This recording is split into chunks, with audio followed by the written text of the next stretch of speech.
La segunda venida de Cristo por la Iglesia es una promesa que el Señor Jesucristo, nuestro Salvador, hizo en Juan capítulo 14, versículo 1 al 3. Cristo dice, creéis en Dios, creed también en mí. No se turbe vuestro corazón, creéis en Dios, creed también en mí. En la casa de mi Padre muchas moradas hay, si así no fuera yo lo hubiera dicho. Voy pues a preparar lugar para vosotros, y si me fuere y os preparare lugar, vendré otra vez y os tomaré a mí mismo, para que donde yo estoy, vosotros también estéis. Lo que el Señor promete, lo cumple. Y todos los que creemos en Jesucristo, como el Emmanuel, Dios con nosotros, Él vino a cumplir, vino al mundo a cumplir lo que había sido escrito por los profetas respecto de Jesús. Cuando Cristo comienza su ministerio de salvación, en Marcos 1:15 dice, el tiempo se ha cumplido. El tiempo de que se cumpliera lo que estaba escrito por los profetas. El tiempo se ha cumplido y el reino de Dios se ha acercado, arrepentidos y creed en el Evangelio. Bueno, cuando Cristo inicia su ministerio de salvación, dice el Evangelio de Lucas capítulo 2, versículo 32, que cuando Cristo inició su ministerio era aproximadamente de 30 años. ¿Ya?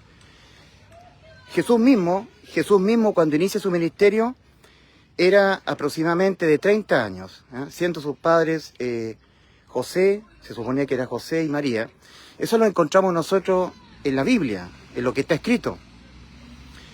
En 2 Corintios 4:13 dice el Espíritu Santo, ¿verdad? A través de la pluma del apóstol Pablo, cuando le escribe a la iglesia en Corinto, 2 Corintios 4:13. Pero teniendo el mismo espíritu de fe, conforme a lo que está escrito, creí, por lo cual hablé. Nosotros también creemos, por lo cual también hablamos. Fe en lo que está escrito, revelado por Dios a través de los profetas del Antiguo Testamento y de los apóstoles del Nuevo Testamento. Y que está escrito en papel, en los rollos, en los pergaminos. Lo que conocemos como la Biblia, el libro impreso. Es la palabra del Señor impreso en papel, en pergaminos, en papiros, y que fue siendo escrito luego en papel. Lo que conocemos como la Biblia. Entonces, todo lo que conspira contra las señales que Dios nos ha dado para que la estemos velando la venida de Cristo, la segunda venida, y Cristo siempre nos deja señales, porque para que estemos velando. Si no hay señales, ¿cómo vamos a estar velando? Tenemos que ver las señales que se están cumpliendo y entonces apercibirnos de que prontamente Cristo viene por segunda vez a la iglesia, a arrebatarla. Os tomaré a mí mismo para que donde yo estoy, vosotros también estéis. Y luego de 7 años, viene con la iglesia ya siendo arrebatada, viene a poner sus pies sobre el monte de los olivos, cumpliéndose allí lo que está escrito en Zacarías 14:4. En aquel día pondrá sus pies sobre el monte de los olivos. Entonces, para todos los que creemos que Dios es poderoso y que Él no va a impedir que alguien conspire contra su cuenta regresiva, ¿verdad? ¿Por qué yo hablo de cuenta regresiva? Porque es una especie de cuenta regresiva, una especie. Cuando, por ejemplo, en Cabo Cañaveral, cuando van a lanzar un cohete, hay una cuenta regresiva. Empiezan en la torre de control. 10, 9, 8, 7, 6, 5, 4, 3, 2, 1, 0. Cuenta regresiva. 10, 9, 8, 7, 6, 5, 4, 3, 2, 1, 0. Es una cuenta regresiva para el despegue. Entonces, Cristo dice, yo vengo al mundo. Estaba escrito de mí. Entonces, el tiempo de mi venida primera se ha cumplido. He venido al mundo conforme a lo que estaba escrito de mí. El tiempo se ha cumplido de mi venida, mi primera venida. El tiempo se ha cumplido y el reino de Dios se ha acercado, arrepentidos y creed en el Evangelio. Así inicia su ministerio de salvación Cristo aquí en la tierra. Marcos 1:15. Ahora, lo que está escrito, revelado por el Señor, tocante a Cristo, por ejemplo en Lucas 2:32 dice que cuando Cristo mismo inició su ministerio en la tierra era aproximadamente de 30 años. 30 años. Ahí Cristo fue bautizado en el Jordán e inicia su ministerio. Cuando el Espíritu Santo en forma de paloma es sumergido en Cristo, ¿verdad? Bautismo espiritual. Primero está el bautismo de Juan para que se cumplieran las Escrituras, pero luego el bautismo que importa es que el Espíritu Santo del cielo vino en forma de paloma y se posó sobre Cristo.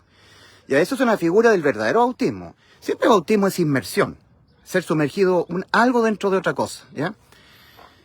El bautismo de Juan es solamente la inmersión de un cuerpo en el agua, pero el bautismo que nos da la vida eterna es la inmersión de Cristo dentro de nosotros en forma espiritual.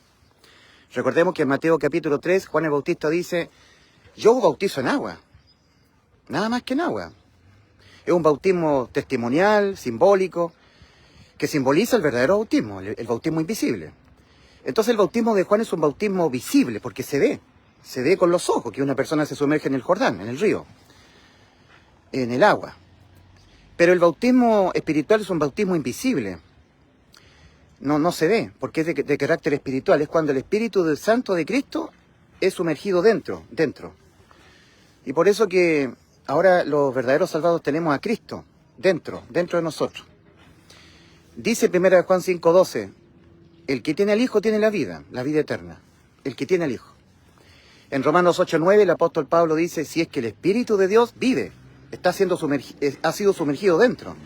Si es que el Espíritu de Dios mora en vosotros, y si alguno no tiene el Espíritu de Cristo, no es de él. Eso es Romanos 8:9. En Gálatas 2, versículo 20, dice el apóstol Pablo a los Gálatas, con Cristo estoy juntamente crucificado, y ya no vivo yo, mas vive Cristo en mí. O sea, es una especie de inmersión en forma espiritual invisible. Ese es el bautismo que nos da la vida eterna, el bautismo espiritual. El bautismo con el Espíritu Santo, si tú lo quieres llamar así. Entonces cuando Dios Padre le habla a todos y dice, este es mi Hijo amado en quien tengo contentamiento. A él oí, se oye una voz, cuando Juan el Bautista está bautizando a Juan en el río Jordán. Y del cielo viene el Espíritu Santo en forma de paloma. Entonces ahí significa que el Espíritu Santo entra en Cristo. Ahora, Dios es un Dios en tres personas, Dios Padre, Dios Hijo y Dios Espíritu Santo. Pero es un simbolismo, digamos, o sea, Dios Padre, Dios Jesucristo Hijo, Dios Espíritu Santo, son tres personas en una.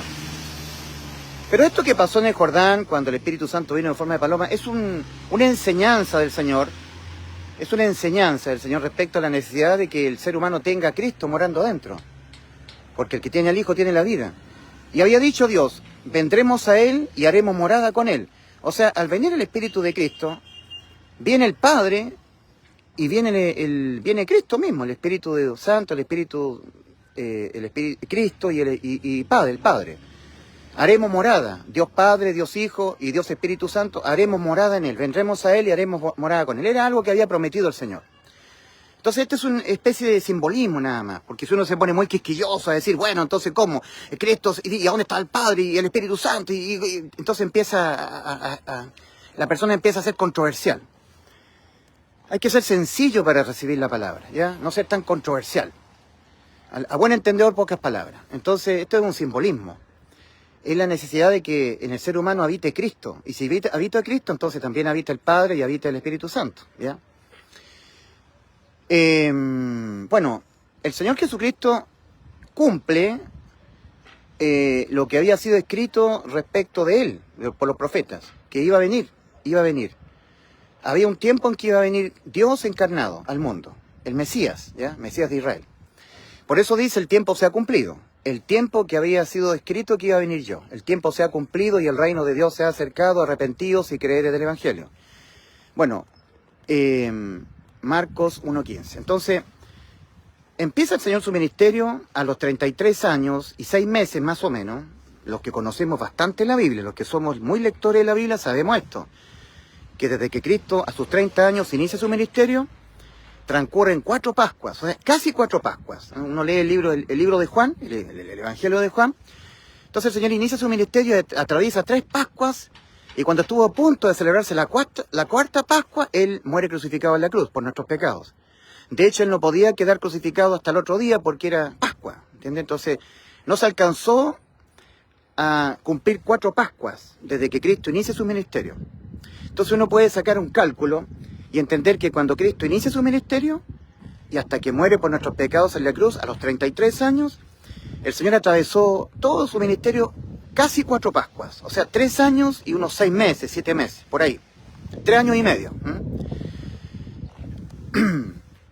Por eso que es tan importante que las personas escuchen a varones que tienen conocimiento de la Escritura, como yo, para que no sean engañados por los sacerdotes católicos, por los pastores evangélicos, que ellos son enseñados de institutos bíblicos, no han sido enseñados por el Espíritu Santo ellos. Ellos aprenden de la pizarra de los profesores de institutos bíblicos.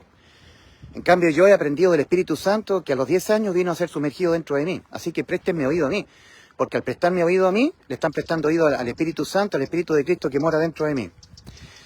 Ok, entonces en Juan 14, versículo 1 al 3, Cristo dice a sus discípulos, no se turbe vuestro corazón. Creéis en Dios, creed también en mí. En la casa de mi Padre muchas moradas hay. Si así no fuera, yo lo hubiera dicho. Voy pues a preparar lugar para vosotros. Y si me fuere y os prepararé lugar, vendré otra vez. Entonces ahí está la segunda venida de Cristo por los suyos, por los creyentes. No por el pueblo de Israel. Si el pueblo de Israel rechazó a Cristo, el pueblo de Israel rechazó a Cristo. Hay una venida de Cristo por su iglesia. Y hay una segunda venida de Cristo por su iglesia, o una primera venida por la iglesia, como quieras tomarlo tú. Viene Cristo por su iglesia, ¿ya? Y luego de 7 años, cuando se cumple la semana 70, el profeta Daniel, de Daniel 9:27, o lo que es llamado también la angustia de Jacob, de Jeremías 37, cuando ahí leemos nosotros, cuán grande es aquel día, tanto que no hay otro como aquel, tiempo de angustia para Jacob, pero de ella será librado, ¿ya? Es un periodo de 7 años. Es un tiempo que falta contabilizar como cuenta regresiva para que Cristo venga a Israel. Tiene parte con la profecía de las 70 semanas de Daniel. 70 semanas de años, que son 490 años en total. Cuando Cristo muere por nuestros pecados en la cruz, se cumplieron 483 años. 7 semanas y 62 semanas. Entonces, faltando una semana para que Cristo viniese a Israel. Pero como Israel rechazó a Cristo, el reloj profético se detuvo. Las manecillas del reloj se detuvieron faltando 7 años. Se cumplieron 483 años. La cuenta regresiva completa era de 490 años. Entonces quedan 7 años por contar. O sea, una semana de años. Una semana de 7 años. Y ahí surge la iglesia. Nosotros, los gentiles. Bueno, a pesar de que mi abuela es judía, pero yo soy gentil, soy chileno. Amo mi patria chilena, yo soy de una nación gentil. Entonces, sucede que cuando fue rechazado por los judíos, Cristo, luego es inaugurada la iglesia gentil, que está conformada por gentiles, pero también por judíos, también. Pero a medida que fue transcurriendo el tiempo de los gentiles, desde hace 2000 años atrás hasta el tiempo actual, el flujo entre judíos y gentiles ha ido siendo mucho más favorable para los gentiles. O sea, eso quiere decir que muchos menos israelitas creen en Cristo y muchos más gentiles creen en Cristo. Entonces el flujo al principio era favorable a los judíos, la iglesia primitiva fue judía, y con muy poquitos gentiles, y ese flujo cambió. Más gentiles, y cada vez menos israelitas. Pero de todas maneras la iglesia siempre está conformada por el pueblo gentil y el pueblo de los israelitas, el pueblo judío. Lo que pasa es que en la actualidad la cosa ha cambiado mucho en cuanto a la proporción. De los dos pueblos, del pueblo gentil y el pueblo hebreo, hizo uno solo, la iglesia, ¿ya? Pero mayoritariamente la iglesia es gentil, eso hay que reconocerlo. Ahora, dicho esto, de que el Señor Jesucristo promete venir por su iglesia, Juan 14, del 1 al 3, vendré otra vez y os tomaré a mí mismo. Cuando dice os tomaré a mí mismo, significa que se cumple lo que el apóstol Pablo, bueno, el Señor le reveló a Pablo le hizo muchas revelaciones a Pablo, ¿eh? Una de ellas es que la iglesia es el cuerpo espiritual de Cristo. Porque cuando Saulo de Tarso iba persiguiendo a la iglesia, él no sabía que estaba persiguiendo a Cristo. Porque camino a Damasco, se le aparece el Señor Jesucristo, se le revela Cristo a Pablo, a Saulo. Bueno, era Saulo en ese momento, después Dios le llamó Pablo. Y le dice, Saulo, Saulo, ¿por qué me persigues? Entonces, Saulo estaba persiguiendo a la iglesia, no estaba persiguiendo a Jesús. Pero ahí, Saulo de Tarso, cuando ya se convierte a Cristo, entiende que la iglesia es el cuerpo de Cristo. Saulo, Saulo, ¿por qué me persigues? Pero si yo estoy persiguiendo a la iglesia, no te estoy persiguiendo a ti. Sí, pero al perseguirme a mí, estás persiguiendo mi cuerpo. Entonces, con razón que después, bueno, ahí le dice el Señor a Saulo de Tarso, Saulo, Saulo, ¿por qué me persigues? Dura cosa te das cosas contra el aguijón. Saulo de Tarso le dice, ¿quién eres, Señor? Yo soy Jesús a quien tú persigues. ¿Eh? Dura cosa te dar cosas contra el aguijón. Bueno, eso está revelado en el libro de los Hechos de los Apóstoles. Y ahí Saulo de Tarso se convierte al apóstol Pablo, ¿ya? Se convierte a Cristo, se convierte del antiguo pacto al nuevo pacto, en la ley de la fe. Ok, entonces, ley de la fe, como está escrito en Romanos 3, versículos 27 al 28. ¿Dónde pues está la jactancia? Que era excluida. ¿Por cuál ley? ¿Por la de las obras? No, sino por la ley de la fe. Concluimos pues que el hombre es justificado por fe, sin las obras de la ley.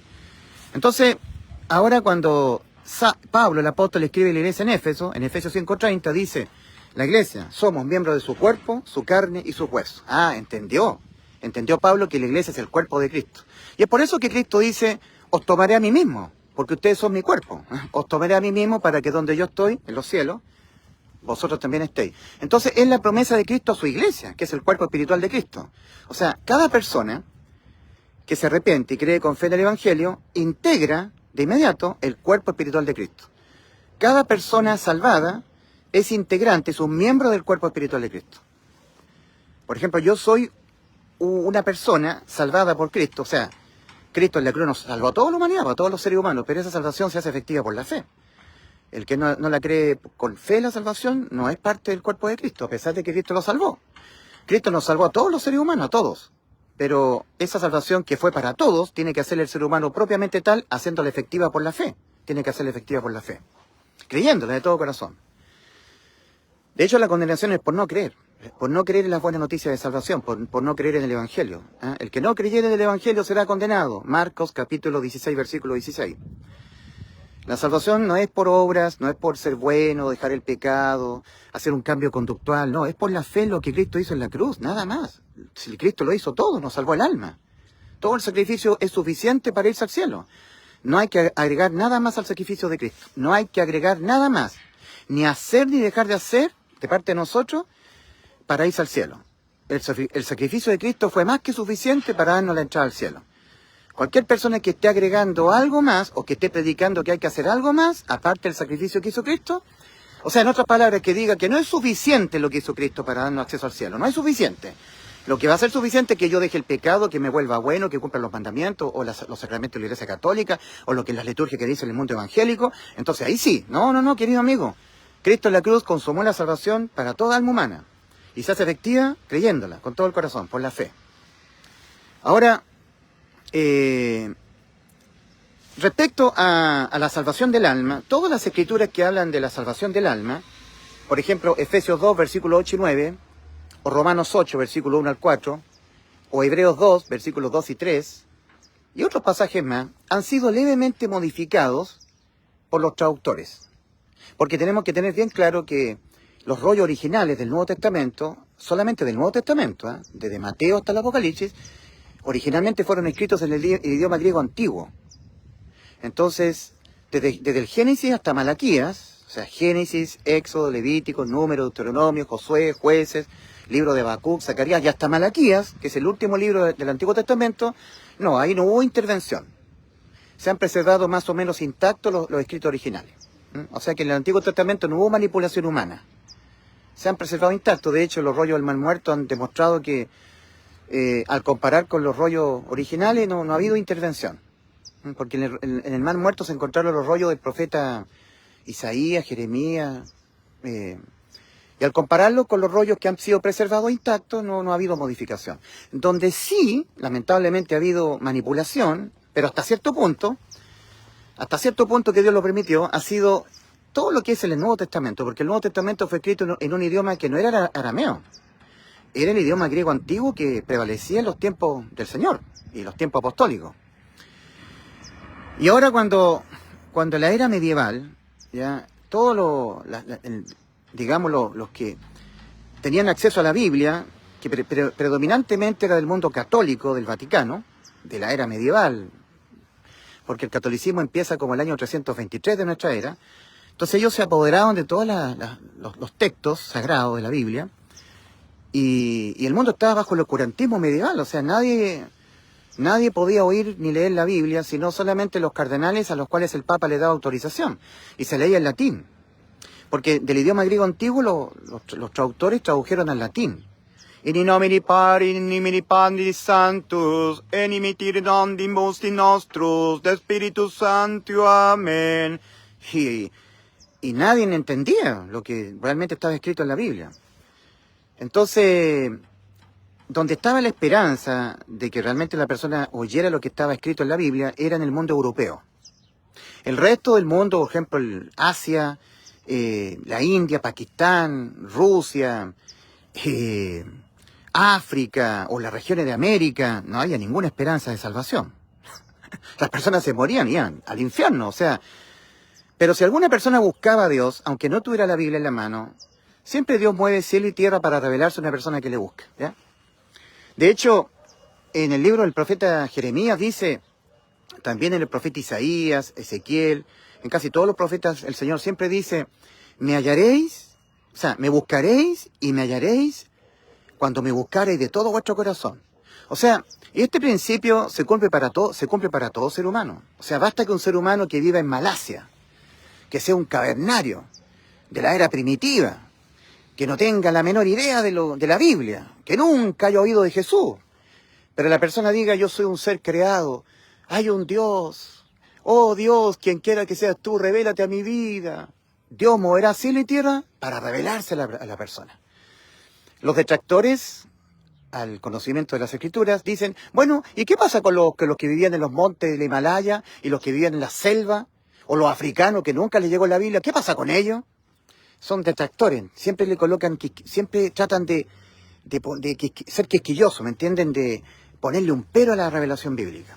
O sea, anulando el mensaje verdadero. Miren, basta que una persona que nunca jamás en su vida haya oído de la Biblia, que haya nacido en la selva, en el trópico, donde sea, en las partes más rudimentarias del mundo, ese ser humano, creado imagen y semejanza de Dios, tiene la ley escrita en su corazón, tiene la conciencia. Sabe que hay un Dios. Todo ser humano sabe que hay un creador. Lo sabe, aunque lo niegue, pero lo sabe. Y basta que una persona africana, basta que una persona que está metida en la selva, mire las estrellas del cielo y diga, hay un creador. Oh, creador, revela hacia mi vida. Y Dios moverá cielo y tierra para revelársele a esa persona. Como Dios sabe revelarse, en forma personal. Así que olvídate de los demás que nunca Dios vino a ellos ni saben la Biblia. Preocúpate de ti, querido amigo. Tú ya has nacido en el mundo cristiano occidental, eres mucho más responsable. Porque en todo el mundo cristiano occidental, por lo menos, se puede accesar a una Biblia, a un libro, a la Biblia, los 66 libros revelados por el Espíritu Santo que llamamos la Biblia, ¿verdad? Entonces, preocúpate de leer la Biblia, porque la tienes a mano. La tienes en internet, y de hecho tienes todas las traducciones que tú quieras. Incluso ahora tenemos el original, que es un trabajo hecho por un hombre de Dios, que yo le reconozco mucho mérito, el español Francisco Lacueva, que es una persona contemporánea a nosotros, y él hizo un trabajo fiel, rescatando los escritos originales e interlineándolo al idioma castellano. O sea que entre líneas, tal como está escrito en el idioma griego antiguo, entre líneas, entre una línea y otra, coloca el significado de cada palabra al español actual, para que nosotros vayamos entendiendo tal cual como fue escrito originalmente la palabra del Señor. Por lo menos el Nuevo Testamento, ¿eh? Desde el Mateo, Marcos, Lucas, Juan, el libro de los Hechos de los Apóstoles, la carta a los Romanos, primera y segunda carta del apóstol Pablo a los Corintios, el libro de Gálatas, el libro de Éfeso, así hasta llegar al Apocalipsis. Ya, entonces, en cuanto a la salvación, textos bíblicos que tienen relación con la salvación del alma, ha habido alguna manipulación, porque eso comprende lo que está escrito en el Nuevo Testamento. Cuando Cristo murió por nuestros pecados a los 33 años, en Pentecostés surge la iglesia.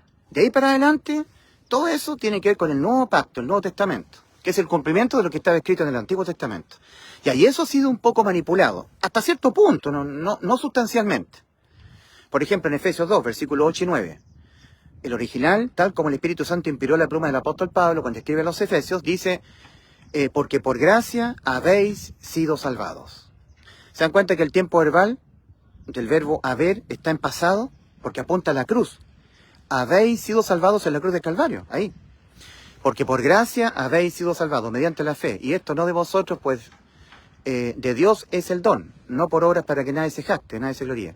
Pero cuando tradujeron del idioma griego antiguo al latín, y del latín al idioma francés, español, alemán, inglés, King James, o al castellano, los traductores Cipriano de Valera, en todas sus versiones, Casiodoro de Reina, modificaron hasta cierto punto el tiempo verbal de Efesios 2, versículos 8 y 9. Por lo tanto, en todas las Biblias que nosotros tenemos, en el lenguaje hispano, castellano, leemos un poco tergiversado. Pero esa tergiversación no ha sido suficiente como para hacer daño, digamos. Afecta un poco. Tal vez como que confunde un poco la salvación que fue consumada por Cristo en la cruz, porque le cambian en tiempo verbal. En Efesios 2, versículos 8 y 9, leemos actualmente en casi todas las Biblias al castellano, leemos, porque por gracia sois salvos. Sois, como queriendo decir ahora. Sois salvos.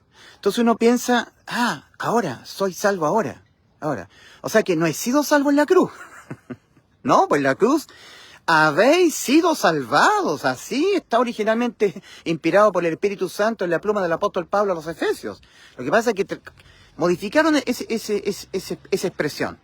Le cambiaron el tiempo verbal, de pasado a presente. El original dice, habéis sido, en pasado, o sea, hace 2000 años atrás en la cruz. Ya, habéis sido ya. Habéis sido salvados. Pero, lamentablemente, ha sido tergiversado ese pasaje de Efesios 2, versículos 8 y 9, y todos nosotros leemos, porque por gracia sois, como queriendo decir ahora, está en presente, cuando el original está en pasado, apuntando a la cruz, hace 2000 años, ¿ya? Pero eso no creo que afecte tanto la fe de una persona. Le puede costar más creerlo, porque lo confunde un poco, pero no es tan sustancial. También, por ejemplo, en Hebreos 2, versículos 2 y 3, dice el apóstol a los hebreos, no sea que nos deslicemos. ¿Cómo escaparemos nosotros si descuidamos una salvación tan grande? Eso fue manipulado ya. También hay una tergiversación.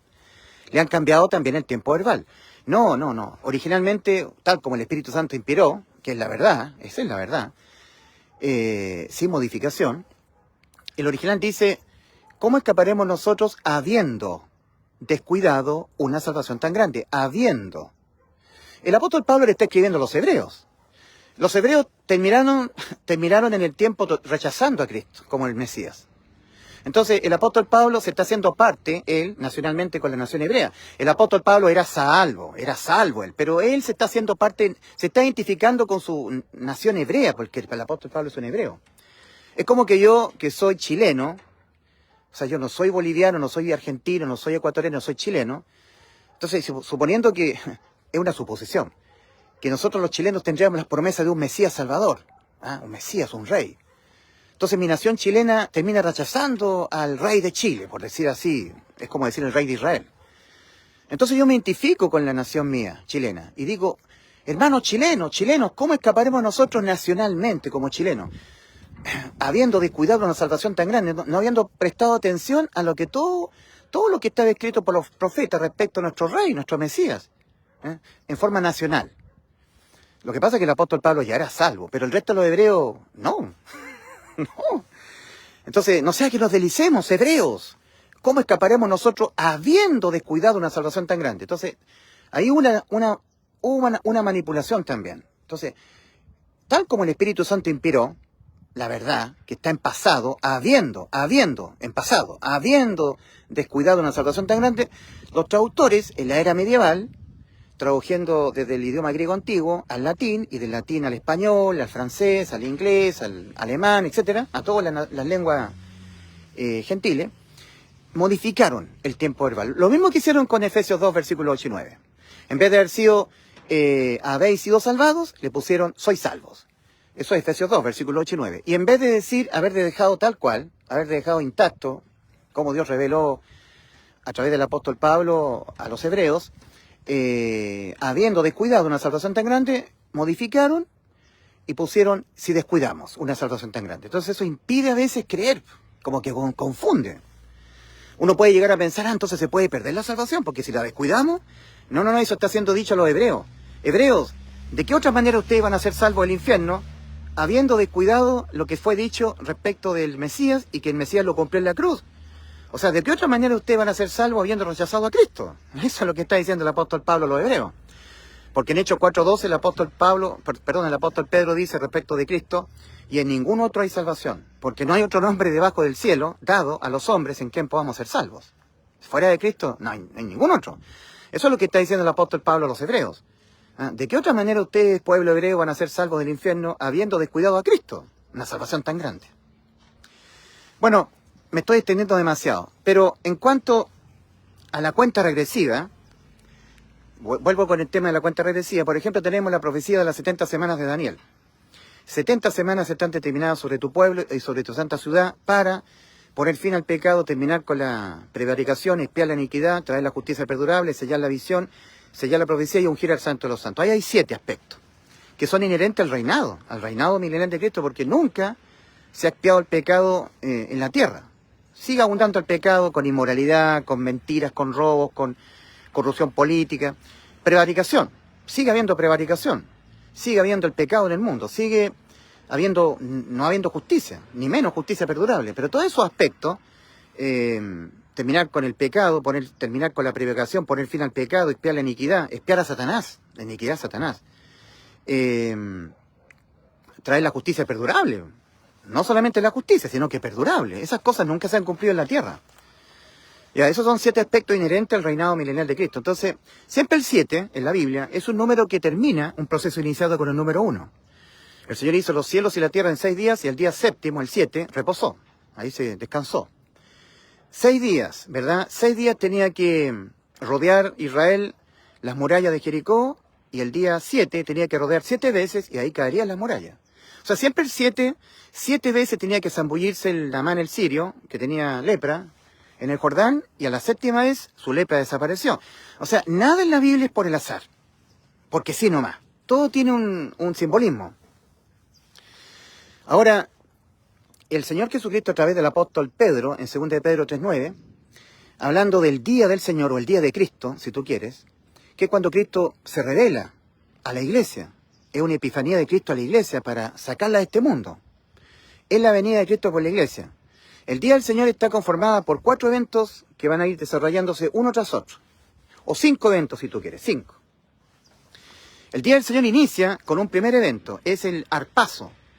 O sea, Cristo nos libra de la ira venidera, nos libra, nos arrebata al cielo. Arrebatamiento. El primer evento con el cual inicia el día del Señor. Segundo evento es el inicio de la tribulación en la tierra, la semana 70 del profeta Daniel, el segundo evento. Todo esto conforma el día del Señor. El tercer evento es cuando Cristo mismo viene, la segunda venida a la tierra, a ponerle fin a estos 7 años de tribulación. ¿Ya? Después el cuarto evento es cuando Cristo hace el juicio a las naciones, de Mateo 25, por cuánto me diste de beber, me diste de comer. ¿Cuándo te dio? Cuando lo hiciste a los mártires. Porque durante la tribulación la última modalidad para la salvación del alma es al precio del martirio, morir por la causa de Cristo. Oponiéndose al anticristo, oponiéndose a la bestia, tendrán que morir físicamente para poder salvar sus almas. Y todos los que fueron martirizados por los siervos del anticristo y la bestia,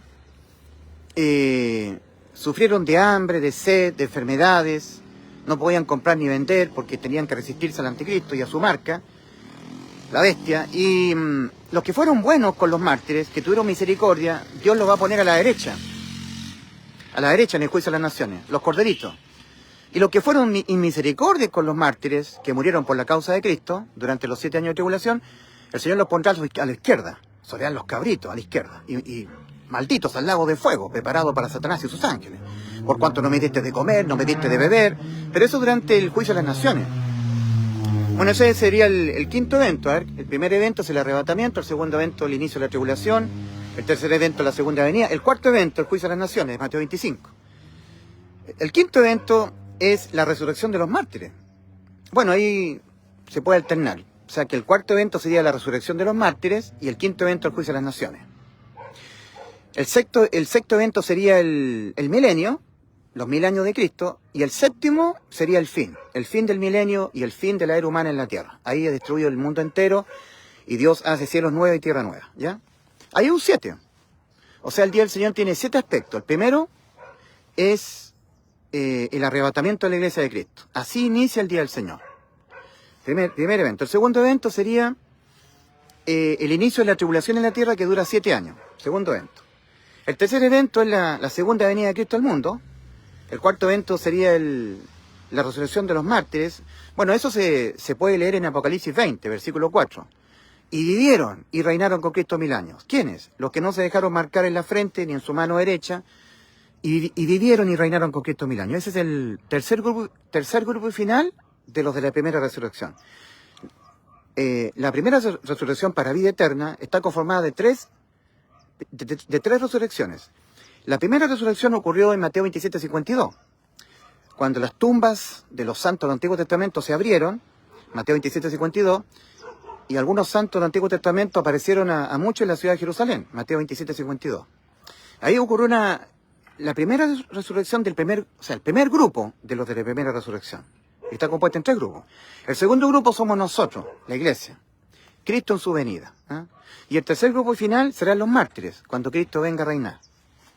Entonces, ahí en Apocalipsis 20, versículo 4, ahí se completan los tres grupos que conforman la primera resurrección para vida. Porque en Apocalipsis 20, versículo 5 dice: bienaventurado y santo el que tiene parte en la primera resurrección. No tiene potestad sobre la muerte la primera resurrección. ¿Ya? Pero la segunda resurrección es para condenación. Apocalipsis 20, el 11 al 15, el juicio ante el gran trono blanco. Bien, entonces, y es el juicio de las naciones. Después viene ese sería el quinto. No, sería la resurrección de los mártires, el quinto evento. El sexto evento sería el milenio. Y el séptimo evento, el fin. Fin del milenio. Séptimo, 7. Ahí hay 7 aspectos. Siempre el 7 completa un proceso iniciado. Este proceso inicia con el arrebatamiento de la iglesia de Cristo y culmina con el fin de la era humana en la tierra. El fin del milenio. Entonces, el primer evento, el arrebatamiento de la iglesia. Segundo evento, la tribulación de 7 años. Tercer evento, la segunda venida de Cristo al mundo. Cuarto evento, la resurrección de los mártires. Quinto evento, el juicio de las naciones. Sexto evento, el milenio, completo, los 1000 años. Y séptimo evento, el fin.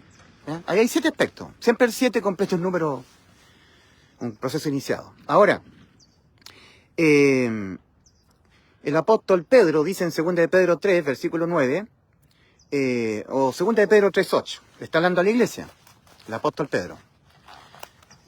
Dice: mas, oh amados, no ignoréis esto, que para el Señor un día es como 1000 años y 1000 años como un día. El Señor no retarda su promesa. ¿Cuál promesa? Vendré otra vez, pues os tomaré a mí mismo, esa promesa. Lo que significaría el arrebatamiento de la iglesia de Cristo, ser librado de la ira venidera. Primera carta del apóstol Pablo a los tesalonicenses, capítulo 1, versículo 10. Y esperar de los cielos a su Hijo, a quien resucitó de los muertos, a Jesús, quien nos libra de la ira venidera, la ira de 7 años de tribulación. Ya, entonces, Pedro el apóstol dice en 2 de Pedro 3:9, mas, oh amados, no ignoréis esto, que para el Señor un día es como 1000 años y 1000 años como un día. El Señor no retarda su promesa, como algunos la tienen por tardanza, sino que es paciente para con nosotros, no queriendo que ninguno perezca, sino que todos procedan al arrepentimiento. Pero el día el Señor vendrá, como ladrón en la noche, en los cuales los cielos caerán, los elementos, a la tierra, la tribulación, los castigos de los... Ahí empiezan a ser desatados los 7 sellos, después el séptimo sello da paso a los 7 ángeles y las 7 trompetas. La séptima trompeta dará paso a los 7 ángeles llenos de la ira, de las copas llenas, con las copas llenas de la ira de Dios, Apocalipsis 16, y ahí ya se satisface la ira de Dios, ahí ya el Señor sacia su ira. Son 7 sellos, 7 trompetas y 7 copas llenas de la ira de Dios. Eso conforma los 7 años de tribulación. A su vez está compuesta por 3,5 años y luego 3,5 años más. 7 años en total. Pero ahí la iglesia no va a estar aquí en la tierra. Ok, entonces tenemos que Pedro está diciendo, el Señor no retarda su promesa, no la retarda. No es que la retarde, como algunas la tienen por tardanza. Bueno, han pasado casi 2000 años, ¿verdad? Cuando Cristo en la cruz del Calvario, nuestro Señor Jesucristo, murió por nuestros pecados, murió a los 33 años. Desde los 33 años de Cristo, si contamos 2000 años más, serían 2033, ¿verdad? No, perdón. Desde el nacimiento de Cristo, uno tendría que sumar 2000 años y se cumplirían 2033 desde el nacimiento de Cristo. Ahora, Cristo a los 33 años muere por nuestros pecados. A los 33. Ok, entonces, nosotros estamos al mes de abril del año 2025. Yo he dicho que si es que la segunda venida de Cristo fuese a los 2033 de nuestra era, a partir del nacimiento de Cristo, si nosotros le descontamos los 7 años de tribulación que va a atravesar el mundo, donde la iglesia no va a estar en la tierra, porque va a ser arrebatada para no participar la iglesia de estos 7 años de tribulación, tendríamos que nosotros puntualizar el año 2026 como el inicio de la tribulación. ¿Me entienden? 2026, 27, 28, 29, 30, 31, 32, 33. Ahí hay 7 años. Entonces el 2026 vendría a iniciar la tribulación de 7 años. Y estamos en el 2025.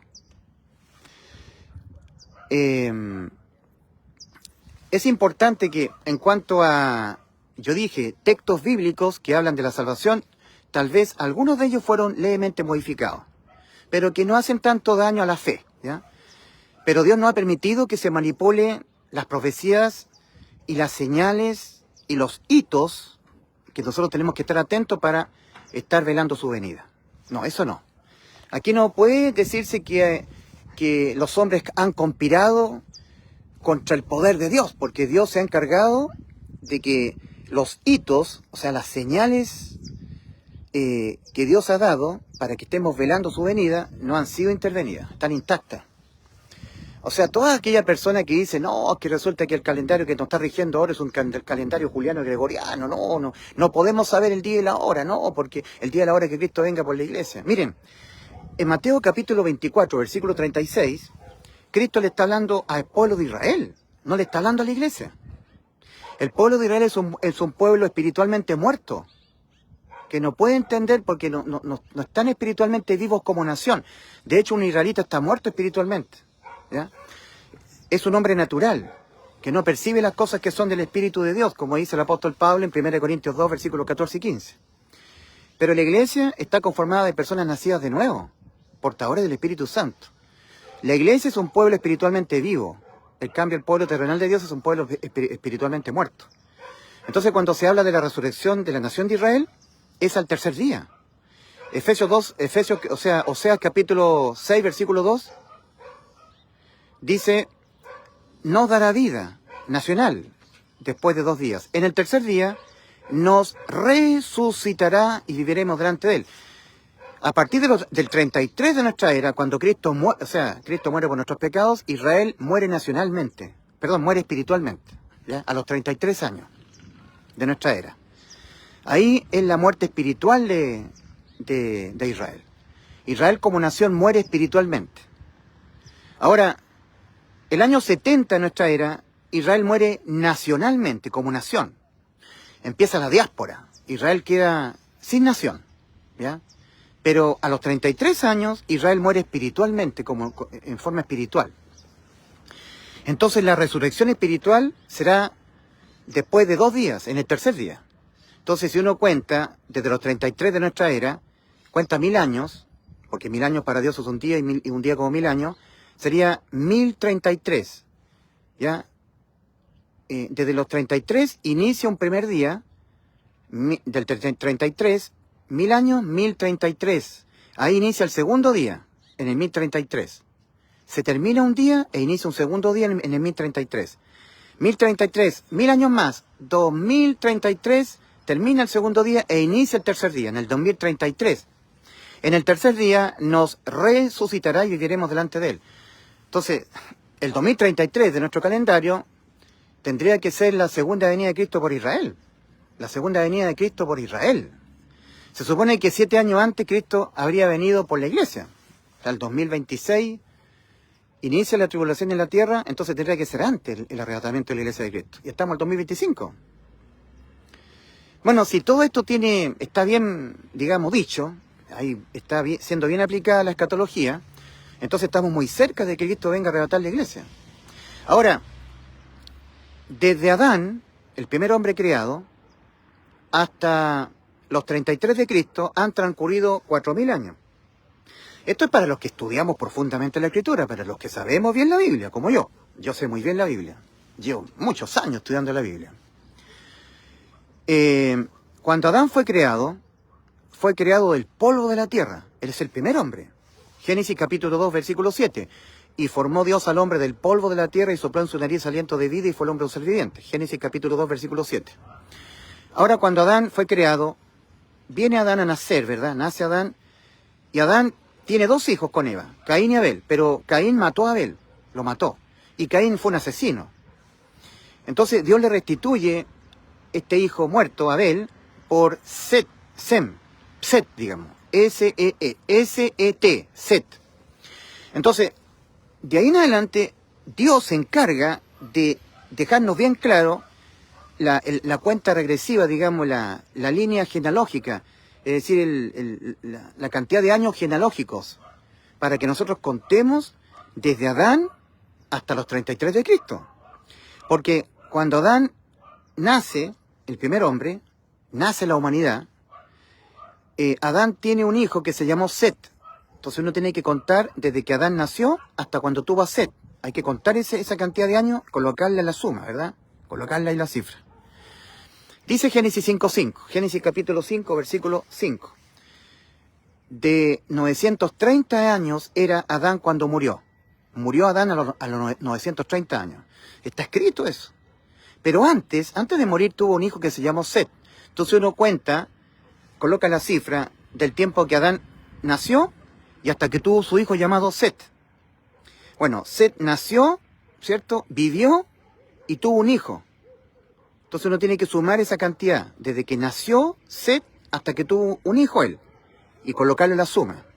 Ese hijo que tuvo Set nació, vivió y tuvo un hijo. Eso también hay que colocarle la suma, entonces uno va contando.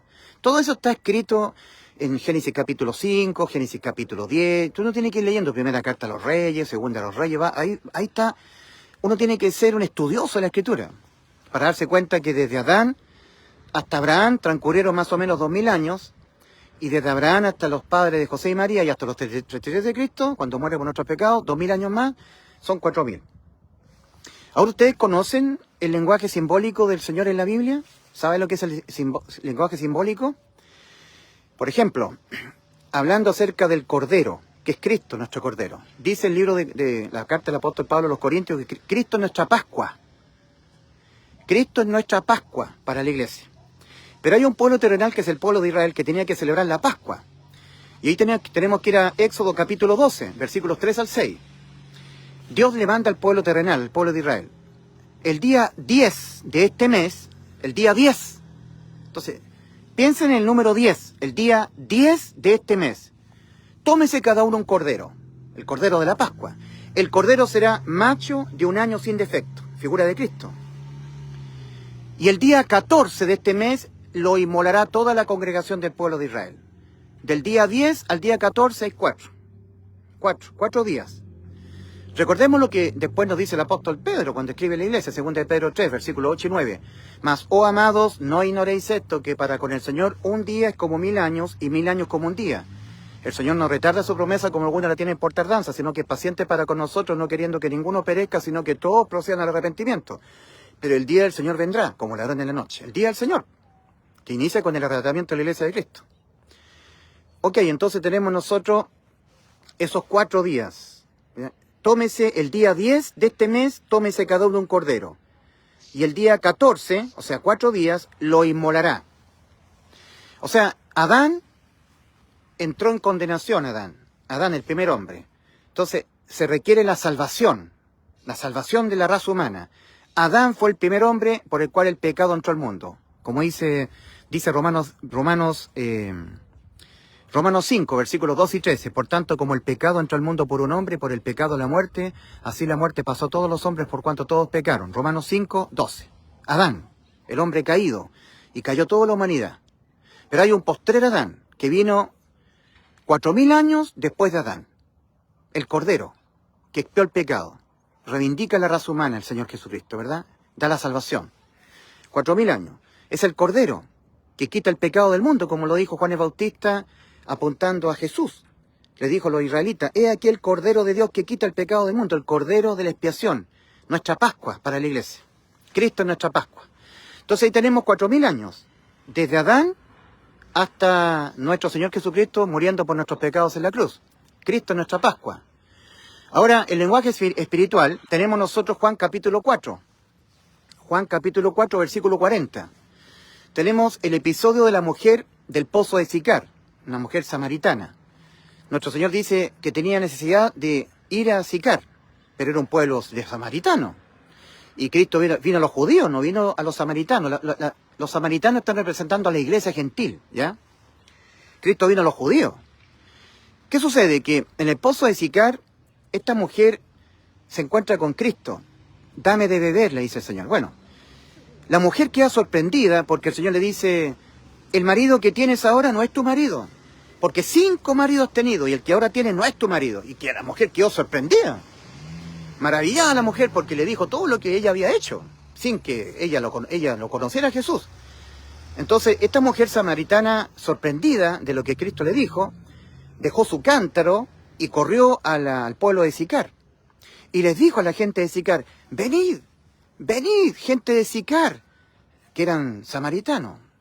Hay un hombre que me ha dicho todo lo que yo he hecho, ¿no será este el Cristo? Entonces todo el pueblo de Sicar salió al encuentro de Cristo. Entonces la gente de Sicar, oyendo a Cristo, le creyeron. Entonces le decían a la mujer del pozo de Sicar, ya no creemos solamente por ti, sino que creemos lo que él mismo nos está diciendo. Y todos ellos creían en Cristo. Y le rogaron que se quedara, la gente de Sicar le rogaron que Cristo se quedase con ellos, con los samaritanos. O sea, ahí hay una similitud con los gentiles, ¿verdad? Un lenguaje simbólico. Entonces dice la Escritura en Juan capítulo 4, versículo 40, y se quedó con ellos 2 días. 2 días. Entonces, vuelvo a repetir, ninguna cifra que está escrita en la Biblia es por el azar. Tiene un simbolismo cada cifra. 2 días. Recordemos lo que dice el apóstol Pedro a la iglesia, que para con el Señor un día es como 1000 años y 1000 años como un día. El Señor nos retarda su promesa de venir por la iglesia, sino que es paciente para con nosotros, no queriendo que ninguno perezca, sino que todos procedan al arrepentimiento. Pero el día del Señor vendrá. Entonces ahí tenemos 2 días. Entonces, inaugurada la iglesia, tendrían que transcurrir 2 días, 2000 años. Y estamos a 2025 desde el nacimiento de Cristo, pero ¿a cuántos días estamos desde que la iglesia fue inaugurada? La iglesia fue inaugurada a los 33 de nuestra era. Si uno le resta, de los 2033 le resta 2025, ¿cuánto nos da? Hay que sacar los números. 2033 menos 2025. A ver, 25.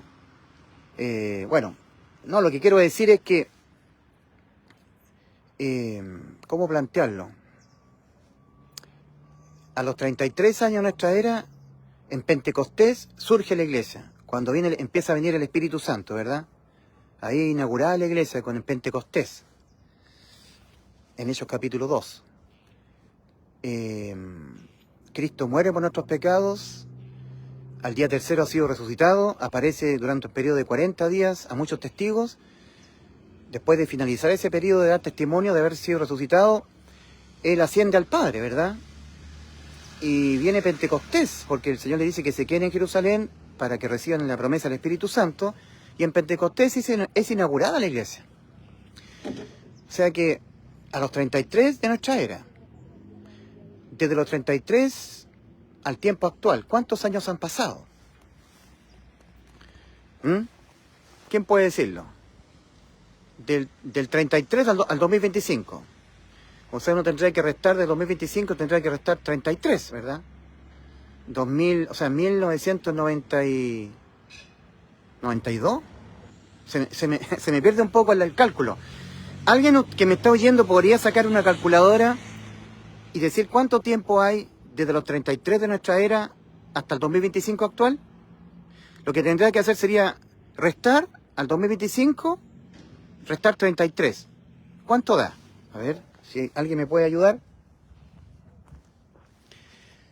¿Cómo hago la cuenta? 2025 menos 33. ¿Cuánto es? A ver, alguien me sacó... 1992, ya. 1992. Entonces, faltan 8 años, ¿verdad? Para los 2000. 8 años. Ahora, vuelvo a repetir, en cuanto a modificación de ciertos pasajes que tienen que ver con la salvación del alma, Dios lo ha permitido hasta cierto punto, como en Efesios 2, versículos 8 y 9, Romanos 8, versículo 1 al 4, cuando dice, ahora pues ninguna condenación hay para los que están en Cristo Jesús, punto y final. Lo que pasa es que los traductores copiaron el versículo 4 y lo agregaron al versículo 1. Entonces ahora nosotros leemos, ahora pues ninguna condenación hay para los que están en Cristo Jesús, los que no andan según la carne, según el Espíritu. No, eso fue dicho en el versículo 4 de Romanos 8. Y es el resultado de haber sido salvos. No es una condición extra que nosotros tengamos que cumplir aparte de estar en Cristo para no ser condenados, como lo hace pensar esta alteración de Romanos 8, versículo 1 al 4.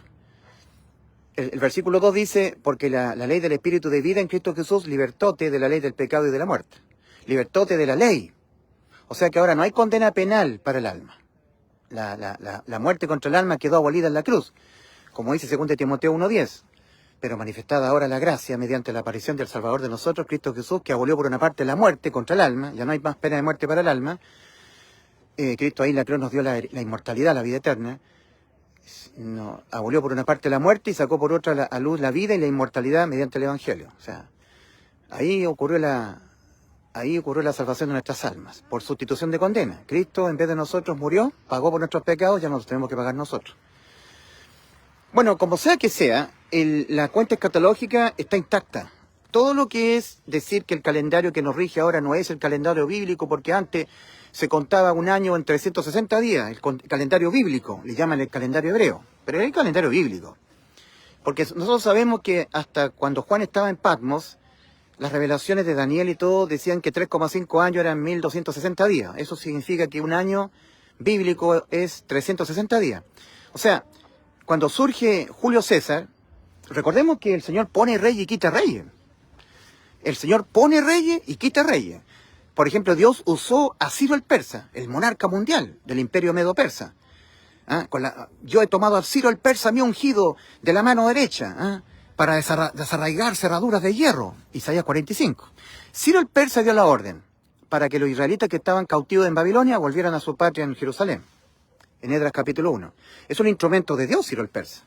Ahora, uno puede suponer que Julio César, el gobernador del Imperio Romano, tal vez por manipulación de Dios, siendo instrumentalizado por Dios, él modificó el conteo calendario. O sea, lo atrasó el conteo de los años. Hay una paciencia de espera ahí, porque si antes un año era contabilizado en 360 días, significa que transcurrían menos tiempo para contarse un año. Ahora, a partir de Julio César, unos 70, 75 años antes del nacimiento de Cristo, Julio César ahora dijo no es que 360 días sea un año, sino que hay que esperar más, hay que demorarse más todavía, va a haber una tardanza, va a ser más lento el conteo de un año. Si antes era más rápido, solamente en 360 días un año, ahora va a ser no en 360 días, va a haber que esperar más. O sea, va a durar más un año. Entonces, cuando dice 2 de Pedro 3, versículos 8 y 9, cuando el apóstol Pedro dice, mas, oh amados, no ignoréis esto, que para con el Señor un día es como 1000 años y 1000 años como un día, el Señor no retarda su promesa como algunos la tienen por tardanza. ¿Qué pasó con el surgimiento del calendario que nos rige actualmente? Dios extendió misericordia. Si antes un año eran 360 días, ahora no. Ahora hay que demorarse más en recién contabilizar un año. Si antes un año eran 360 días, ahora no. Cuando ocurran los 360 días, falta más todavía para que recién se cuente un año. O sea, es más tardar más. ¿Me entienden? O sea, hay que contabilizar más días todavía para que recién se cuente un año. Antes no, antes eran 360 días. Y al tiro y inmediato en un año. Ahora no. Ahora no basta con eso. Hay que sumar 5 días más y recién se va a contar un año. Eso significa que se ralentizó. Se ralentizó el conteo de los años. Ahí está la misericordia del Señor. Ha extendido su misericordia, el Señor. Ha dado más tiempo para que recién se vayan contando los años. Ha extendido su misericordia. Porque Dios no quiere que ninguno perezca, sino que todos procedan al arrepentimiento. Entonces, este calendario actual ha quedado validado por el hito histórico del surgimiento de Israel como nación. O sea, la higuera que es Israel volvió a tener vida en este calendario, 1948. El 14 de mayo de 1948 Israel volvió a ser nación. Y eso es un hito histórico que le da validez al calendario que nos rige actualmente. Porque si hubiese seguido contando los años con el calendario antiguo, estaríamos totalmente desfasados, no habría sincronía con el resto de las otras profecías. Pero miren ustedes, pongan atención. En Génesis 6:3, Dios dijo, no contenderá mi espíritu con el hombre para siempre, porque ciertamente él es carne, mas serán sus días 120 años. Y nosotros sabemos que, los que entendemos la Biblia, porque hay mucha gente tan ignorante, esos 120 años no son un tiempo de espera desde que Dios le dio el mandato a Noé para construir el arca y hasta que vino el diluvio. No, porque cuando Noé tenía 500 años, recién le nacieron sus hijos, Cam, Sem y Jafet. Pero Noé recibe el mandato del Señor a construir el arca después de los 500 años. De hecho, cuando sus hijos estaban grandes y casados, Dios le da el mandato a Noé de construir el arca. Dice, cuando construyas el arca, entrarás tú, Noé, tu señora, tus 3 hijos y tus 3 nueras. Génesis capítulo 6. O sea, los hijos estaban casados, estaban grandes, casados. y entonces significa que más de 500 años de la vida de Noé, ahí, 540 puede ser, 550 años, ahí Dios le dijo a Noé que construyera el arca. Y por Génesis capítulo 7 sabemos que cuando vino el diluvio, Noé tenía 600 años. A los 600 años de la vida de Noé vino el diluvio. O sea que esos 120 años de Génesis 6:3 no corresponden a un periodo transcurrido desde que Dios le dio el mandamiento a Noé para construir el arca y hasta que vino el diluvio. No es el tiempo. No, porque Noé tendría más de 500 años cuando Dios le mandó construir el arca y a los 600 años de la vida de Noé vino el diluvio. O sea, esos 120 años no son un tiempo de espera desde que Dios le mandó a Noé construir el arca y hasta que vino el diluvio. No. Ahora, tampoco, porque alguien podría decir esos 120 años de Génesis 6:3 son que Dios dio una fecha tope máxima de que el hombre al nacer iba a vivir y iba a morir. Tampoco, porque uno podría decir, es que esos 120 años, Dios le puso una máxima de vida al ser humano, de hasta 120 años, el hombre iba a nacer, vivir, y a los 120 años como fecha tope iba a morir. No, porque todos los descendientes del arca vivieron mucho más de 120 años. Incluso los patriarcas, Abraham, Isaac y Jacob, todos murieron mucho más de 120 años. ¿Y entonces en qué quedamos? ¿A qué corresponden estos 120 años de Génesis 6:3? Bueno, los que entendemos la Biblia sabemos que es un año tipo jubilar. En el libro de Levítico dice que un año jubilar es de 50 años. Y si uno multiplica 120 por 50 años, corresponde a 6.000 años de tipo jubilar. 120 jubileo. Ahí calza perfecto. 120 por 50 años, que corresponde a un año jubilar, son 6.000 años. 120 por 50, 6.000 años. 6 días de Dios. Todo calza. Entonces, o sea, el 6.2 calza perfecto con un Génesis 6.3. Porque de los 33 de Cristo, la era actual, suma 2.000 años, se cumple en 2033. 2033. Y calza con los 120 años jubilares. Desde Adán hasta los 2033 habrían 6.000 años.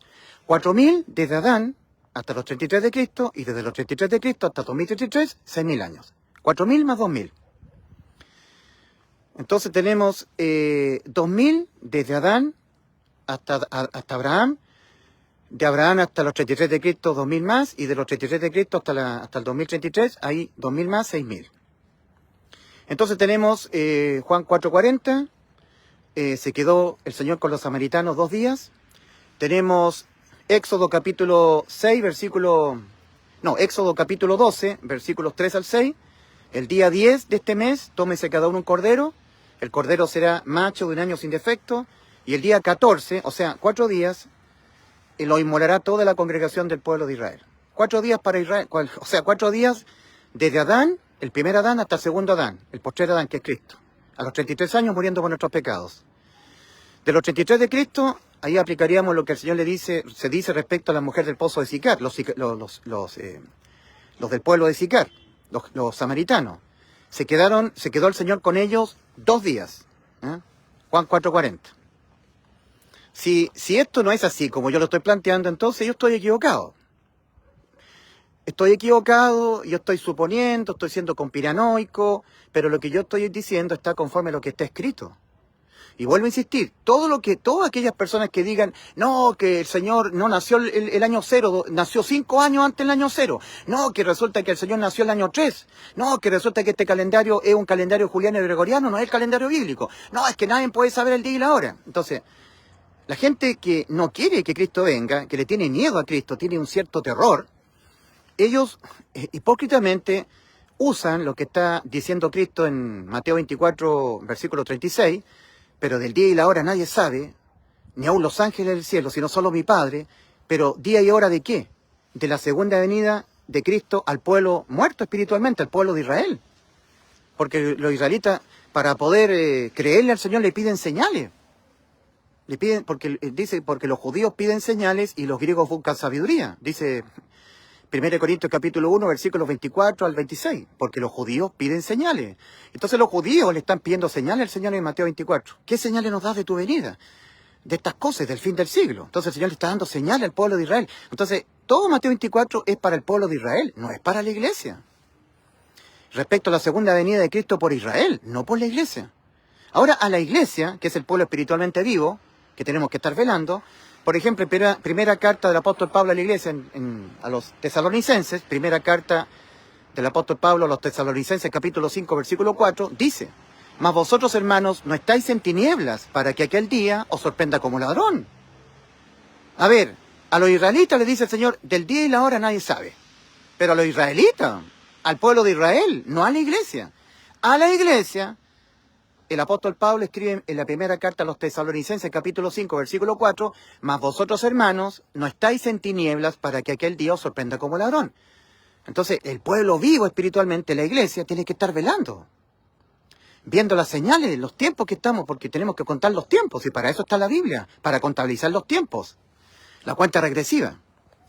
En Apocalipsis capítulo 3, versículo 3, cuando el Señor le está hablando a la iglesia de Sardis, dice, retén lo que tienes, iglesia, y guárdalo, y arrepiéntete, porque si no velas, vendré sobre ti como ladrón, y no sabrás a qué hora vendré sobre ti si no velas.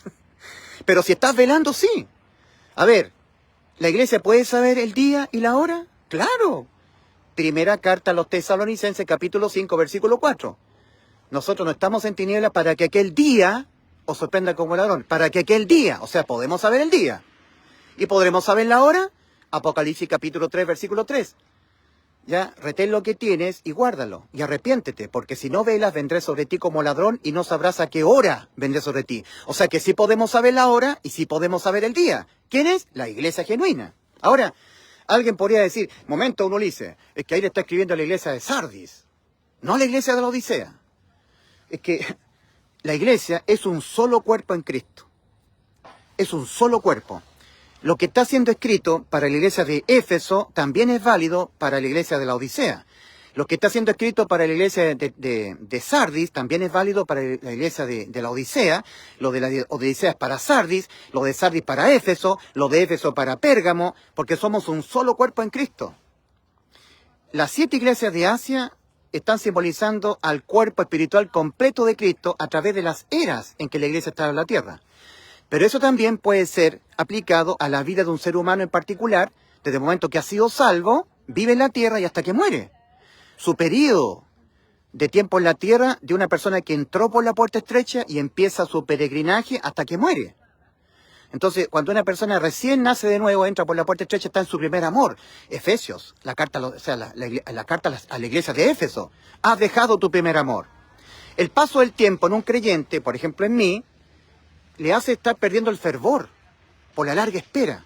Entonces yo empiezo a envejecer. Cuando yo recién fui salvo tenía mucho fervor por Cristo. Tenía mi primer amor. Ahora que ya estoy en mi tiempo de la Odisea, en mi tiempo yo de Ulises Tudillo, yo de mi tiempo yo fui salvo a los 10 años. Entonces ahí aplica para mí la carta a la iglesia de Éfeso, mi primer amor que lo he dejado. Ahora yo tengo una cantidad de años en que ya estoy viejito ya. Yo fui salvo a los 10 años, para mí aplica la carta a la Odisea, a la iglesia de la séptima. Es como la vida del ser humano, del momento que nace de nuevo hasta que está a punto de morir. Entonces, cuando yo estoy una persona salvada hasta a punto de morir, tiene que estar velando el encuentro con Cristo, porque va a ver a Cristo a través de la muerte física. O sea, la carta del Señor a las 7 iglesias aplica personalmente para la vida particular de un ser humano, salvado, pero también aplica al cuerpo espiritual completo de Cristo a través de las eras. Entonces lo que está siendo escrito a la iglesia de Sardis, Apocalipsis capítulo 3, versículo 3, también aplica a la iglesia séptima, a la iglesia de la Odisea. Ya sea en forma individual, como miembro particular del cuerpo de Cristo, o en forma grupal, la iglesia a través de las eras. Entonces lo que es dicho en Apocalipsis capítulo 3, versículo 3, a la iglesia de Sardis, aplica a la iglesia de la Odisea, de la cual yo soy parte, la iglesia que ha perdido el fervor, los que somos tibios, desgraciadamente. Ya se hizo de noche, entonces voy a tratar de acercarme a un lugar donde haya luz para que se me vea el rostro, ¿verdad? Perdónenme que... Entonces, como le estaba diciendo, en Apocalipsis capítulo 3, versículo 3, hay un mensaje a la iglesia que dice: si no velas, vendré sobre ti como ladrón y no sabrás a qué hora vendré sobre ti. Entonces, nosotros no estamos en tinieblas para que aquel día, el día que Cristo venga por nosotros, nos sorprenda como ladrón. Primera carta a los Tesalonicenses, capítulo 5, versículo 4. ¿Ya? Mas vosotros, hermanos, no estáis en tinieblas para que aquel día os sorprenda como ladrón. Y Apocalipsis, capítulo 3, versículo 3. Si no velas, vendré sobre ti como ladrón y no sabrás a qué hora vendré sobre ti. Entonces la iglesia es un pueblo vivo, tenemos al Espíritu Santo. En Juan capítulo 16, versículo 13, 14 y 15, el Señor Jesucristo dice: cuando venga el Espíritu de verdad, Él os guiará toda la verdad. Tomará de lo mío y os lo hará saber. Les hará saber las cosas que habrán de venir. O sea, el Espíritu Santo morando en cada salvado nos va a hacer saber las cosas que habrán de venir. Nos va a avisar. Nos va a avisar el Señor cuando venga a buscarnos. En la segunda carta del apóstol Pablo a la iglesia en Tesalónica, segunda carta a los Tesalonicenses capítulo 2, a partir del versículo 7 en adelante dice: ya está en acción el misterio de la iniquidad, solo que hay quien presente lo detiene. Hasta que eso que lo detiene le sea quitado de en medio, y entonces se manifestará aquel inicuo, a quien el Señor matará con el espíritu de su boca, el resplandor de su venida y el espíritu de su inicuo, cuyo averimiento es por obra de Satanás, con grandes señales y prodigios mentirosos de mentira, y con todo engaño e iniquidad para los que se pierden, por cuanto no recibieron el amor de la verdad para ser salvos. Por esto Dios les envía un poder engañoso para que crean la mentira, a fin de que sean condenados todos los que no creyeron en la verdad, sino que se complacieron en la injusticia. Ese inicuo es la bestia que ha de venir.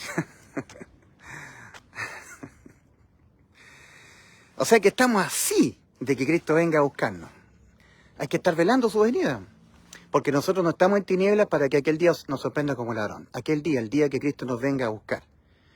Vendré otra vez, dijo Cristo, y os tomaré a mí mismo para que donde yo estoy, vosotros también estéis. Si no velas, iglesia, vendré sobre ti como ladrón y no sabrás a qué hora vendré sobre ti. Tenemos que estar velando por todos los sucesos que han estado ocurriendo, porque han ocurrido cosas muy tremendas. Ustedes saben las cosas que han ocurrido este último tiempo, que son sin precedentes. No quiero entrar en detalle para que no me bajen el canal, no me apliquen sanciones, el controlador de YouTube, de Facebook. Yo he sido castigado duramente en mis videos por hablar cosas que son tildadas como conspiranoicas, ¿verdad? Lo que es conspiranoico es decir que el calendario que nos dije, no, el calendario que nos rige no es el calendario bíblico, no, es un calendario juliano y gregoriano y no es válido para el conteo de los años. Y sí, es válido. El Señor lo validó. El hecho que Israel en este año calendario haya sido vuelto a ser nación, haya reverdecido, confirma que este calendario es válido. Yo lo sé porque soy ingeniero de profesión, pues yo soy un tipo calculista, no soy tonto, yo no soy un ignorante. Si hubiese seguido contando los años conforme al calendario bíblico, hace mucho tiempo que estaríamos desfasados de todo un montón de profecías. O sea, no calzaría Génesis 6.3 con los 2000 años, tampoco calzaría Oseas 6.2, en el tercer día nos resucitará y viviremos, en el tercer día nos resucitará y viviremos delante de él. Eso ya no calzaría con los 120 años jubilares, tampoco calzaría con Mateo 24, versículo 32, cuando el Señor dice: de la higuera aprended la parábola. La higuera es Israel. Cuando ya su rama está tierna y brotan las hojas, sabéis que el verano está cerca. Así también vosotros, cuando veáis todas estas cosas respecto de los 7 años que los israelitas van a atravesar, cuando los israelitas estén atravesando la tribulación, van a darse cuenta que les quedan 7 años para la segunda venida de Cristo por ellos. Porque es la señal para que Cristo venga por ellos, lo que están dándole el Señor en Mateo 24. Mas cuando veáis todas estas cosas, cuando veáis en el lugar santo la abominación desoladora de que habló el profeta Daniel, el que lea entienda, o sea, va a tener que estar construido el tercer templo, en el lugar santo, el santuario. El lugar santo y el lugar santísimo. Cuando veáis en el lugar santo. En la segunda carta a los Tesalonicenses, capítulo 2, el apóstol Pablo le escribe a la iglesia, el cual se hace pasar por Dios y se sienta en el templo de Dios, como Dios. O sea, le está diciendo el apóstol Pablo a la iglesia que el anticristo, el hombre de pecado, se va a poner en el templo. En la segunda carta del apóstol Pablo a los Tesalonicenses, capítulo 2. El hombre de pecado, el cual se hace pasar por Dios y se siente en el templo de Dios como Dios. Ahora, en Mateo 24, el Señor Jesucristo le dice a los judíos, cuando veáis en el lugar santo, o sea, va a tener que estar construido el tercer templo, mas cuando veáis en el lugar santo la abominación desoladora de que habló el profeta Daniel, el que le entienda, los que estén en Judea, huyan a los montes. Rogad para que vuestra vida no sea en día de reposo. Todo esto tiene que ver con los israelitas, porque los chilenos no practicamos el día de reposo. Nosotros no tenemos ningún lugar santo en Chile. Los judíos en Jerusalén sí lo van a tener, lo van a reconstruir, el tercer templo. Ahora, tal como Dios usó a Ciro el persa, lo cual gatilló la construcción del segundo templo, el templo de Zorobabel, en los tiempos de Esdras y Nehemías, Dios también va a usar el instrumento como Ciro el persa para que eso resulte o redunde en la construcción del tercer templo en Israel. Y tenemos nosotros el presidente Donald Trump, que es una persona que ha defendido siempre a Israel y ha empezado a hacer un pacto de Abraham, ¿verdad?, que le va a permitir a Israel levantar el tercer templo para reiniciar el continuo sacrificio. En los tiempos de Donald Trump, de los tiempos que estamos viviendo, hay mucho para pensar en que Donald Trump puede ser el Ciro moderno, que le dé impulso a toda esta gente israelita que está a cargo del Instituto del Templo, lo tienen todo listo los judíos, para levantar el tercer templo.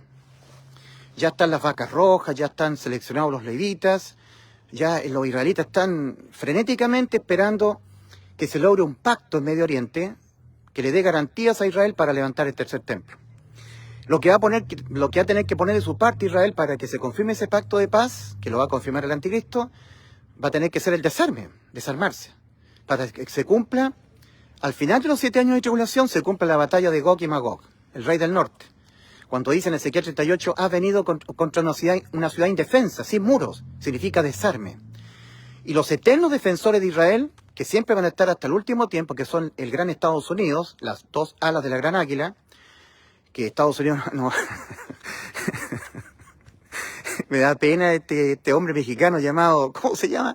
El doctor Armando Alducin. Pobrecito, ese hombre está en oscuridad. Es un tipo que entretiene a la gente con pura escatología, habla de puras profecías. Me da pena. Siento pena por ese mexicano. Oren por él porque esa persona no ha sido salva. Yo siento cariño por este personaje, Armando Alducin, pero es una persona de mucho resentimiento por Estados Unidos. Y siempre nos dijo cosas buenas de Donald Trump. Cuando debía haberlo dicho, debía haberlo defendido. Porque Donald Trump fue una persona que defendió mucho al pueblo cristiano. Siempre ha estado en contra del poder de la ONU, de la OMS. Ahora Donald Trump ha emitido leyes que protegen el hombre y la mujer. Ha vuelto a establecer la lectura de la Biblia en los colegios, la oración. Un hombre cristiano, Donald Trump es un hombre que está en pro de la Biblia. Y este hombre, Armando Alducin, le tenía resentimiento, que era un misógino, que era un racista. Donald Trump está evitando que las pandillas que entran en forma ilegal hagan trata de blancas, trafiquen niños. O sea, Donald Trump es un hombre que es bueno. No es un anticristo.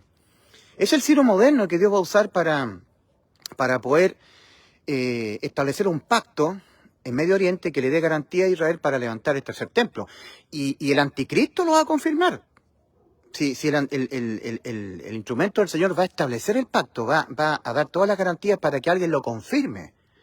Donald Trump no va a confirmar el pacto, él lo va a construir, digamos. Pero el hombre de pecado lo va a confirmar.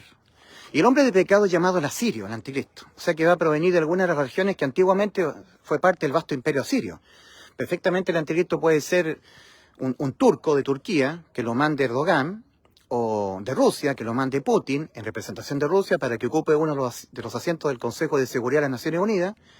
Puede venir de Irán también, puede venir de China, todo lo que es al norte de Israel, el rey del norte, de Gog y Magog.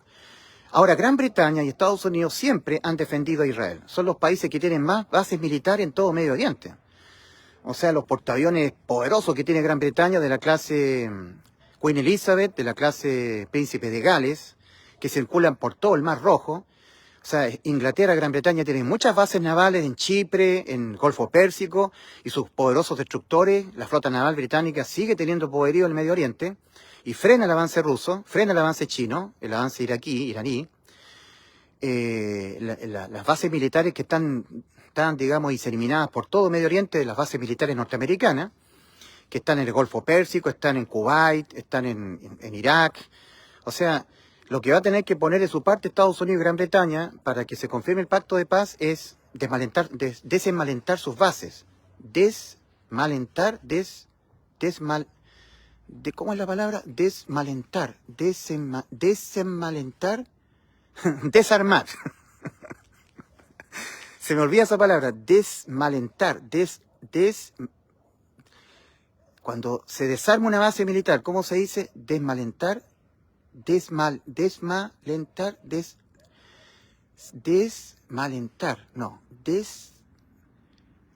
¿Alguien me puede decir? ¿Me puede ayudar? Se me olvidó la palabra. Es desmalentar, no, desmantelar, esa es la palabra. Desmantelar, esa es la palabra.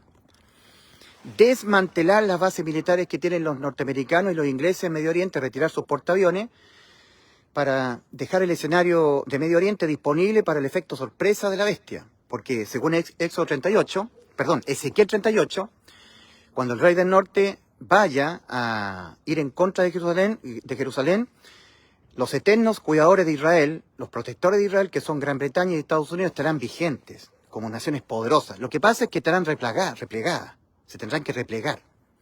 O sea, los poderosos submarinos, portaaviones, contingente militar norteamericano tendrá que replegarse a Guantánamo, a las costas de Nueva York, apartándose de Medio Oriente, que va a tener que poner de su parte Estados Unidos, que son los eternos defensores de Israel, y los británicos también.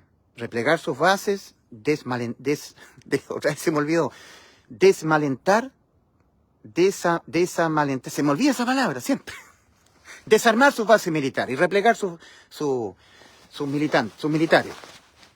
Los poderosos portaaviones invencibles norteamericanos de la clase Gerald Ford, de la clase Nimitz, que tienen tecnología hebrea, porque siempre van de la mano.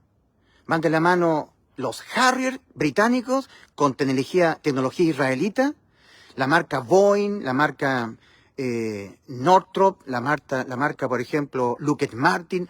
Siempre los judíos están de la mano con los norteamericanos, fabricando armamento.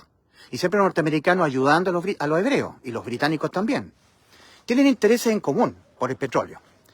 Es una trilogía. Gran Bretaña, los de Tarsis, las naves de Tarsis, y los anglodescendientes, los leoncillos, ¿verdad? Cuando dice en Ezequiel 38, dice, y los Sabai de Dan, que son los primos, los hermanos de Israel, los Emiratos Árabes, con los cuales ahora, gracias a Donald Trump, están haciendo un pacto de paz, pacto abrahámico.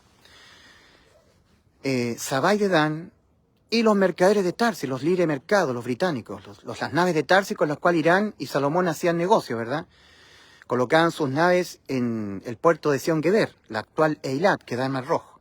Ahí circulan los portaaviones de la clase Gerald Ford, los portaaviones de la clase Nimitz, norteamericano, y los británicos, la clase Príncipe de Gales y la clase Queen Elizabeth, que son los que velan por Israel, los defienden. Entonces ellos van a tener que replegarse para dejar el escenario disponible para el Tora Tora. Los que saben de la Segunda Guerra Mundial, los norteamericanos habían hecho un pacto de paz con los japoneses, estaban confiando en ese pacto de paz, pero los japoneses rompieron el pacto y tomaron a los norteamericanos por sorpresa. Entonces los pilotos japoneses, cuando avisaron a los portaaviones que habían logrado el efecto sorpresa, en una clave que ellos tenían decían Tora Tora, Tora Tora, hemos ganado el efecto sorpresa. Y los norteamericanos veían que los aviones cero estaban bombardeando el puerto de Pearl Harbor y estaban confiando en el pacto de paz. Eso mismo va a utilizar la bestia Porque saben que Estados Unidos es un país bendecido por Dios. Dios ha dicho, yo honraré a los que a mí me honren, y a los que no los tendré en poco. En 1 Samuel capítulo 1, cuando Dios le dijo eso al sacerdote Elí, porque Elí honró más a sus hijos que a Dios. Entonces Dios lo desechó del sacerdocio, a Elías. No, al sacerdote Elí. Yo honraré a los que a mí me honren, y Estados Unidos ha honrado siempre, Estados Unidos ha honrado siempre a Dios, y ha protegido siempre al pueblo de Dios, al pueblo de Israel. Entonces, Estados Unidos siempre va a ser la nación suprapoderosa, aunque todos los comunistas de izquierda, como globalistas, odien a Estados Unidos, defiendan la causa palestina, estén en contra del pueblo de Israel, pero los que estamos en luz sabemos que Estados Unidos es la gran nación que va a estar siempre siendo tomada por Dios para cuidar a Israel. De hecho, si Estados Unidos no existiera, no existiría Israel. Si Estados Unidos no existiera, olvídense que existiría Israel. O sea, siempre Estados Unidos va a la guerra y va su mamá, su papá, Gran Bretaña, la madre patria. Van de la mano.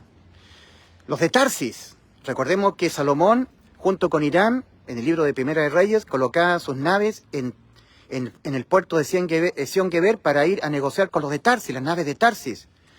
Una vez cada 3 años venían las naves de Tarsis, ¿verdad? ¿Por qué no las ponía en el mar Mediterráneo? ¿Por qué no las ponía, por ejemplo, en la antigua Jope?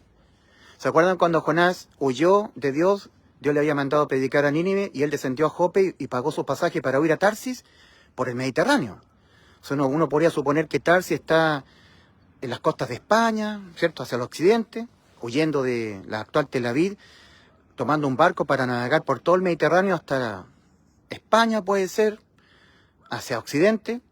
Pero resulta que en el Mar Rojo estaba el puerto de Eilat, la actual Eilat, que se llamaba Sion-Geber, pero eso estaba en el Mar Rojo. Y partían a Tarsis, o sea que bordeaban toda la costa africana, pasando por el Cabo de Buena Esperanza, subían por el mar Atlántico, y llegaban, digamos, a las costas de España, y seguían subiendo hasta llegar a las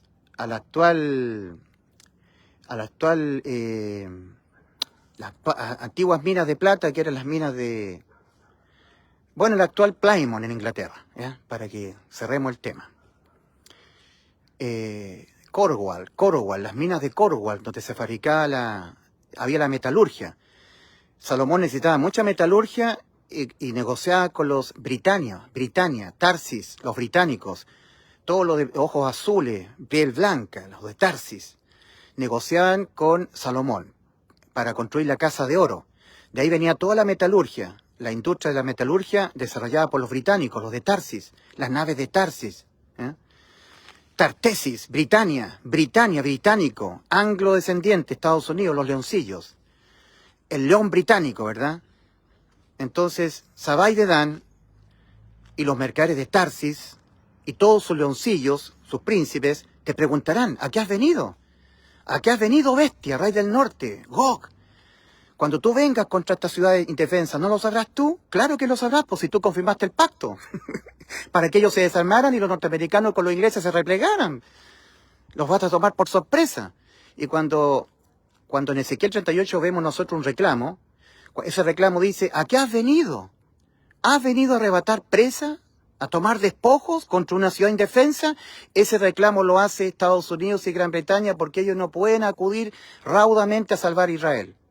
Y como Estados Unidos y Gran Bretaña van a ser siempre una amenaza para Rusia, los de Togarma, los Magogitas, Kuz, Fut y toda esa conflagración de naciones que actualmente son Afganistán, Turkmenistán, Rusia, China, los reyes del Oriente, la actual Turquía, Togarma, también Irán, la antigua Persia, todo eso se van a reunir. ¿Por qué? Si Israel va a estar indefensa, ¿por qué tendrán que unirse poderosamente con mucho armamento para ir en contra de Israel? Porque va a estar vigente Estados Unidos, por eso pues, con 2 dedos de frente nada más, para tomar por sorpresa a Israel.